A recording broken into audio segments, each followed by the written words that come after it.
Brexit. Macron n'a pas aimé la dernière offre de Ma pour le solder et lui a fait savoir Brexit. L'Union européenne espère jusqu'à 100 milliards d'euros. Theresa May serait prête à en donner 40, selon Business Insider. Pour solder le différend financier entre l'UE et la Grande-Bretagne, le Premier ministre britannique a fait un pas en avant, qui n'a pas séduit Emmanuel Macron. Il y a pourtant du mieux. Aux dernières nouvelles, fin septembre, Theresa May ne voulait donner que 20 milliards d'euros, soit le montant des engagements britanniques dans le budget européen jusqu'en 2020. Rien d'officiel pour l'instant.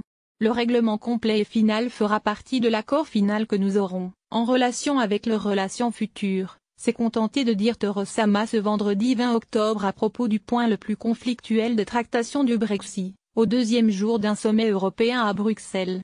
Loin du compte, la question de la facture du Brexit fait partie des 3 dossiers érigés en priorité par l'UE pour organiser le divorce, avec le sort des expatriés et les conséquences de la séparation pour l'Irlande. Le solde de tout compte que devra verser le Royaume-Uni pour honorer ses engagements financiers au sein de l'UE est officieusement évalué côté européen entre 60 et 100 milliards d'euros, selon les sources. Dans ce jeu de poker menteur propre à toutes les négociations, le président français Emmanuel Macron a estimé ce 20 octobre que le Royaume-Uni était loin du compte sur ses engagements financiers envers l'UE.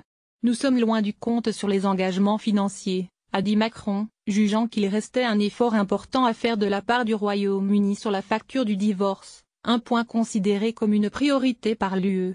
Nous n'avons pas fait aujourd'hui la moitié du chemin, a-t-il ajouté, notant cependant une bonne volonté britannique manifeste ces dernières semaines dans les négociations sur le Brexit.